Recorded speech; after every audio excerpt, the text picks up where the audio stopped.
qarabatihi wa ahli baiti ajma'in wa ila muslimatil kitab wa mukatibilatil kitab wa masyayikhihim wa ustadihim wa usulihim wa furu'ihim wa jami masyayikhina wa ustadina wa usulihim wa furu'ihim wa jami talamidana wa jami'il mufassirin wa jami qurra'il mukhlisin wa jami hamalatil qur'anil adim wa li manfaatil barakati hadil kitab wa hadil ulum wa li syafaati hadil qur'anil adim di dunia wal akhirah. Al-Fatihah. A'udzu billahi minasyaitonir rajim. Bismillahirrahmanirrahim.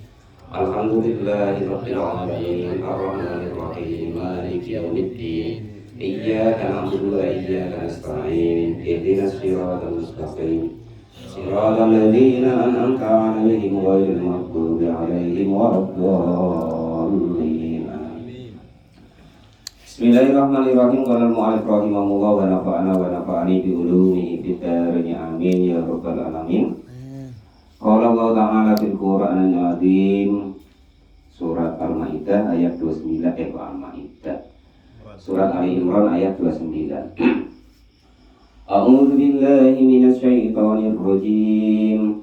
Qul in tukhfu ma fi sudurikum aw tubduhu ya'lamuhu Allah wa ya'lamu ma fis samawati wa ma fil ardh wallahu ala kulli syai'in qadir. Qul katakanlah wahai Muhammad lahum kepada orang-orang yang min dunil mukminin yang bukan orang Islam atau istilahnya tuh kemarin ayat kemarin kan kita tidak boleh mencintai atau cocok dengan orang-orang yang non-Islam kan begitu.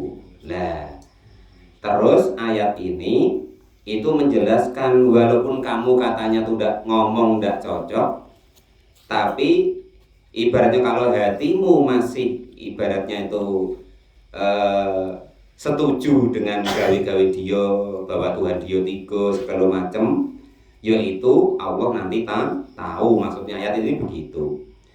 Kul katakanlah wahai Muhammad lahum kepada mereka yang masih ngefan kepada non muslim maksudnya in tukhfu jika menyamarkan siapa kalian semua ma kepada segala sesuatu fi sudurikum yang ada di dalam hati kalian semua ai qulubikum artinya hati kalian semua mimma walatihim artinya senang dengan orang-orang yang tidak baik, orang yang kafir kemarin.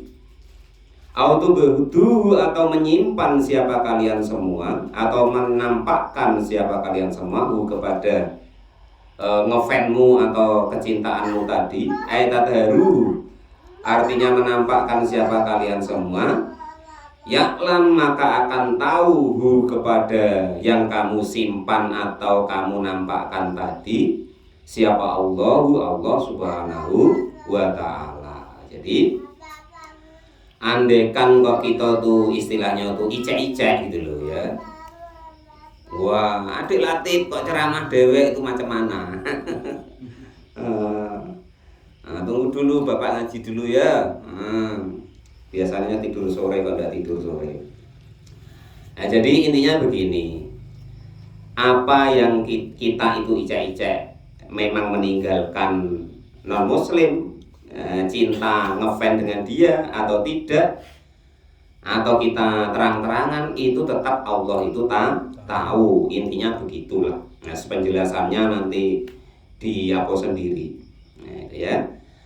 Wa ya'lamu ma fis samawati wa ma fil ard. Wa ya'lamu dan mengetahui siapa Allah ma segala sesuatu fis samawati yang ada di langit wa ma dan segala sesuatu fil ardi yang ada di dalam bumi. Kalau kita kan paling melalui penelitian dulu, katanya ada NASA dulu, orang ke bulan dulu baru tahu. Sedangkan Allah memang maha tahu, dia yang buat dan apa segala yang ada di dalam bumi. Walaupun diteliti ini itu meneliti dulu, namun kalau Allah sudah tahu dari semula mulanya ada apa bagaimana, Allah sudah tahu. Contoh tuh begini loh. Siapa ya lagi bangun rumah, Mas Tris, Kalau dibangun anak bangun rumah tuh. Lah itu ketika bangun mungkin di pojok sana dikasih emas atau dikasih apa, ya kan? Lah itu kan orang lain nggak tahu. Tentu yang tahu itu yang buat. Lah samalah kurang lebih seperti itu. Nah, jadi yang tahu tentang yang di langit dan yang di bumi, yang tahu sebenar-benarnya itu adalah Allah Subhanahu wa Ta'ala. Dia yang buat. Jadi di situ ada apa semua itu dia tahu. Nah, contoh seperti ini kemarin ya kan. Loh, kalau yang tidak tahu kan loh kok ada botolnya. Apa takonya ya kan Pak D. Ketika Bang Edi mencari ya kan. Tapi kalau yang buat sudah tahu bahwa itu memang ada botolnya ditaruh di dalam, ini contohnya masih ada. Nah, itu contohnya begitu.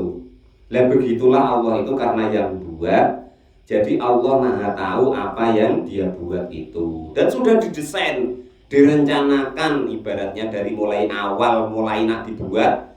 Itulah yang disebut kodok, ya kan? Perencanaan itu disebut kodok. Lah pelaksanaan daripada perencanaan tadi itu disebut kodar. Nah itu begitu kurang lebihnya. Kalau kita visi dan misi, nah, kurang lebih begitu Mbak. Nah itu seperti itu. Jadi Allah, kita maksudnya tuh begini, kita sampaikan seperti itu supaya kita mudah memahami bahwa Allah tuh Maha tahu atas segala sesuatu. Maksudnya kita sampaikan begitu tadi, kita contohkan begitu supaya kita mudah memahami, supaya kita tuh yakin, kita tuh tahu, benar-benar yakin bahwa memang benar-benar Allah itu Maha tahu. Maksudnya tuh begitu. Kita contohkan begitu tadi ya. Jadi apa yang ada di langit, apa yang ada di bumi, dikarenakan Allah yang menciptakan, yang mendesainnya, yang membuat. Jadi Allah sungguh Maha tahu atas segala apa yang di langit dan di bumi. Walaupun orang cerita begini, ya kan? Namun Allah lebih tahu dan Maha tahu atas segala sesuatu. Oh, di bumi itu ada batu bara, ada minyak, ada ini itu. Lah memang sudah dibuat Allah begitu. Ditaruh di sini. Nah, itu Allah sudah mengetahuinya karena Allah yang mendesain, yang membuat.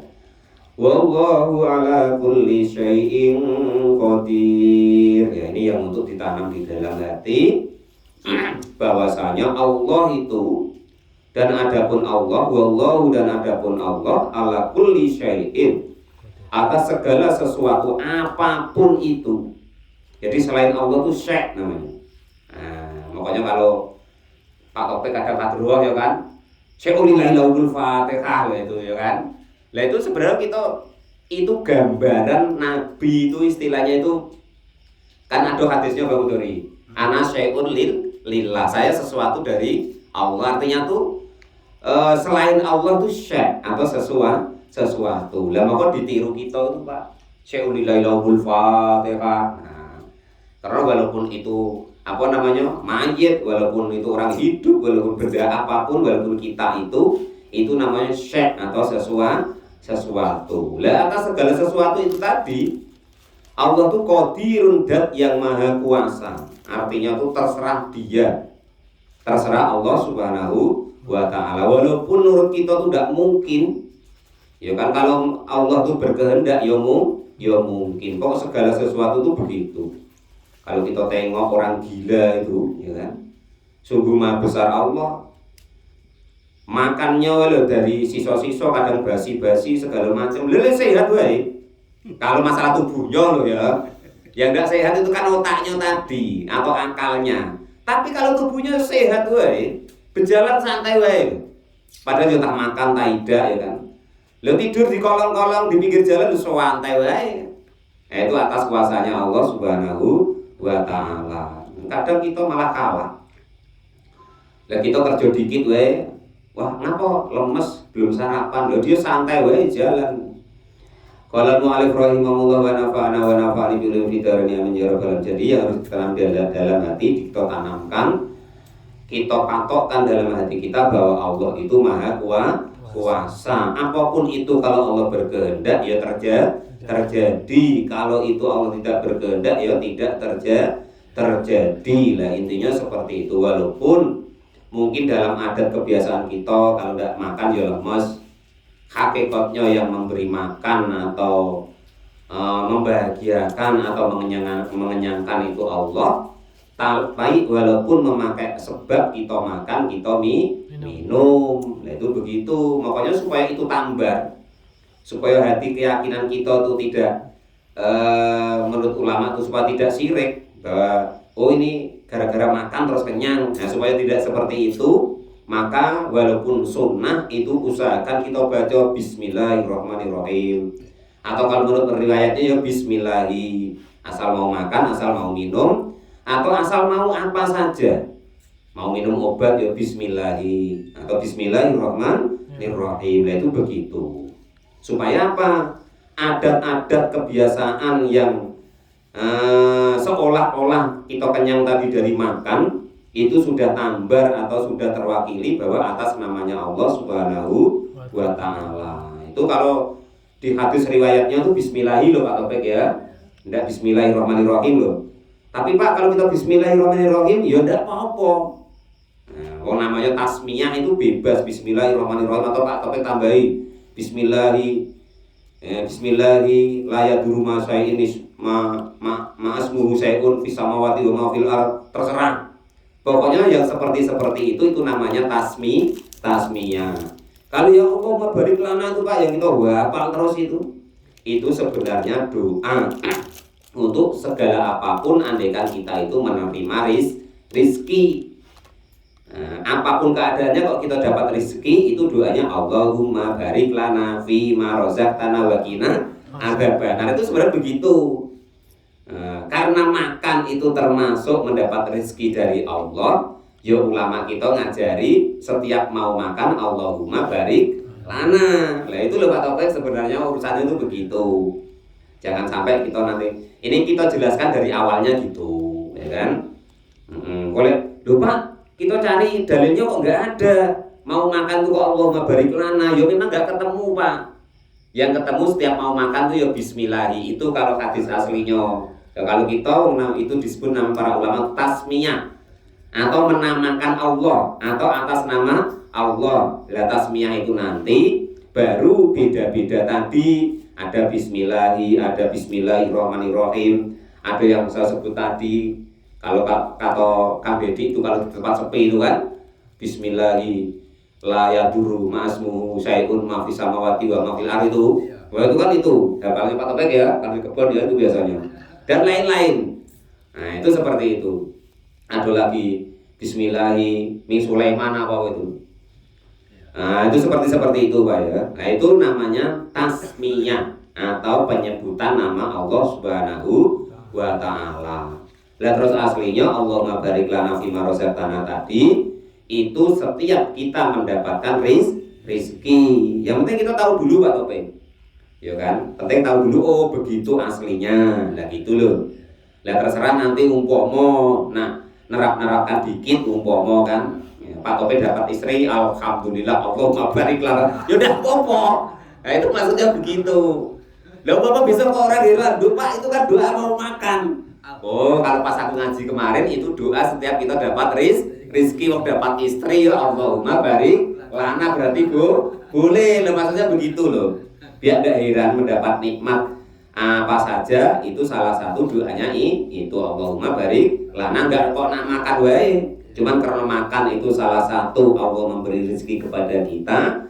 Ya berarti para ulama kita itu menjadikan supaya kita ingat bahwa supaya dikasih keberkahan oleh Allah atas rezeki tersebut. Itu begitu. Nanti ribut pula gara-gara ada orang baca Bismillah ya Allahumma barik lana fima razaqtana wa qina adzabannar. Ada yang sikanya Bismillahirrahmanirrahim Allahumma barik lana fima razaqtana wa qina adzabannar. Ribut pula ya kan Pak Topik. Wah itu entah macam mana lah. Kok ulama kok nggak tahu. Biasanya begitu Pak. Ulama kok nggak akur. Nah padahal ya seperti itu. Jadi perbedaan yang masih dalam konteksnya itu diperbolehkan. Yang satu mungkin mempertahankan asli riwayatnya biar nggak hilang gitu loh. Yang satu sudah dimodifikasi. Yang penting kita sudah tahu bahwa seperti itu ya. Wa minhu ta'dibu min wala wa adkur. Ya wa minhu, dan itu sebagian dari pengetahuan Allah tentang istilahnya itu hatinya itu condong kepada orang kafir atau tidak, ngefan cinta kepada orang kafir atau tidak, itu ta'dibu min walahum, yaitu mencintai orang yang dicintainya di dalam hati, cintanian atau tidak, ngefanian atau tidak. Nah itu nurut nian apa tidak, itu yang tahu hanya Allah Subhanahu wa ta'ala. Yang nampak ataupun yang tidak nampak, itu yang tahu hanya Allah Subhanahu wa ta'ala. Yauma tajidu kullu nafsin ma amilat min khairin muhdhara wa ma amilat min su'in tawaddu law anna bainaha wa bainahu amadan ba'ida wa yuhadzirukumullahu nafsahu wallahu ra'ufum bil ibad. Yauma tajidu, di dalam hari yang menemukan siapa kullu nafsin, tiap-tiap seseorang, maka kepada amal-amalnya amilat, yang mengerjakan siapa seseorang tadi kepada amalnya, kenyataannya min khairin, dari amal yang baik, muhdharron, maka akan menghadirkan siapa Allah. Wama, dan segala sesuatu amilat yang mengerjakan siapa seseorang atau nafsun tadi, mingsuin, dari amal yang tidak baik atau jelek. Mubtadaun, depan tadi itu mubtada, khobarnya itu tawaddu, akan menerima lau anna bainaha, jika sesungguhnya antara kebaikan dan kejelekan, wa bainahu, dan antara amalnya, amat, dan di dalam waktu ba'i, dan yang lama. Artinya begini, jadi dalam ayat ini itu diterangkan bahwasanya siapapun itu besok yang sudah di dunia ini itu mau berbuat perbuatan baik, itu akan diberikan oleh Allah Subhanahu wa ta'ala, walaupun sedikit. Dan setiap siapapun itu yang mau berbuat yang baik menurut perintah Allah dan Rasulnya, ya amalnya nanti akan dihadirkan atau diberikan kepada orang tersebut. Nah kalau di dalam tafsir Shawi ini dimulai dari di alam kubur. Umpama amal manusia itu kok amalnya baik, itu nanti akan dihadirkan oleh Allah berupa entah seseorang, entah bebendoan yang baik atau yang orang yang ganteng atau cantik. Dan andaikan kok amal itu tidak baik, ya akan dihadirkan oleh Allah ketika dia sudah meninggal nanti, di dalam keadaan yang tidak baik, jelek lah pokoknya, menakutkan lah begitu. Wa yuhadzirukumullahu nafsa, wa yuhadziru, dan akan menghadirkan atau menimpakan kepada kalian semua siapa Allah nafsahu, kepada dirinya, karrara, mengulang-ulangi siapa Allah, litakidi, supaya kalian percaya atau untuk penguat. Wallahu, dan adapun Allah itu raufun, yang maha mengetahui, bil ibadi, dengan hambanya. Kata-kata rauf itu begini, amal baik ya dibalas baik, buruk ya dibalas buruk. Nah itu rauf itu begitu. Jadi kalau di dalam tafsir Shawi itu seperti itu. Jadi nanti Pak Topek kok amal yang baik, amalnya kok banyak yang baik, dapat ampunan Allah, yo nanti di alam kuburnya itu akan istilahnya itu apa ya istilahnya itu, dihadirkan bentuk yang baik. Kalau orang tuh amalnya kok tidak baik, akan dihadirkan bentuk yang tidak baik. Dalam tafsir Shawi, qauluhu amadan ba'ida itu artinya tuh amal-amal itu akan diberikan dan dihubungkan dengan ayat wa nahsurul muttaqina ilar rahmani wafda, itu begitu. Jadi amal yang baik tadi, orang yang amalnya baik di dunia, itu tugas amalnya itu nanti setelah diwujudkan